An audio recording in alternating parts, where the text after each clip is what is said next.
Terima kasih guys sudah klik video ini. Jangan lupa klik tombol subscribe. Ya, tombol subscribe. Karena subscribe itu gratis. Gratis tanpa ngutang. Oke, langsung aja ke videonya.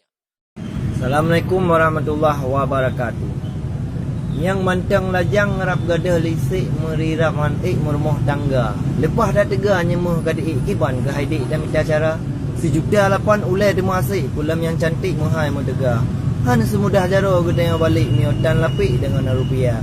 Golem dah kira kasau bilik dum kama cantik tu sabah Honda. Mio kanduri hanjir titik ya. Lemau cagirik yang lebih raya apa.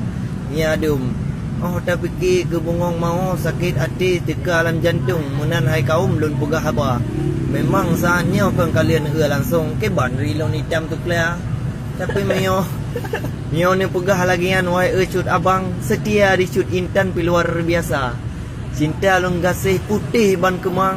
Maklum mai cut intan ulunnya mutapu hana. Bayan dek nganggari mu Honda pidan. Pulam ngamotor sedan pi hanjit lon bawah. Yang empat gasih dengan sayang cik hana lekang-lekang sok masa. Ya barakat. Assalamualaikum. Yo phone delay takzim ke gure Bandung mesti perlu. Raya dengan payang pijut mu temai yang penting bere baik lalau tadu. Sayang putih dihu le tupe luruh bau jambai ka habis diseru. Dengar hai dek nong bungong mangat bai ata dengar delay haba ulun lu. Begot tak jaga kata baik layai sungguh tro wate nyancap baik dak perlu. Benar tak sayang yang timang delay. Baik semalai ayah dengan ibu. Mulai lam kandung usung gumai gata ke pangkai geduk baik siju. Poma apa ayun betul lam jurai pu yang talakai hangkan unti.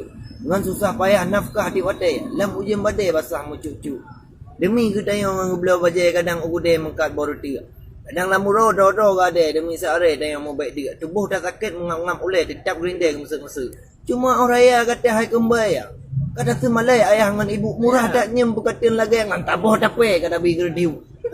Dom ho je dom ho je meme sen je wate ka kenang kutu. Kenang rayuan kemang pelagai yang jipurle jak mita abungga.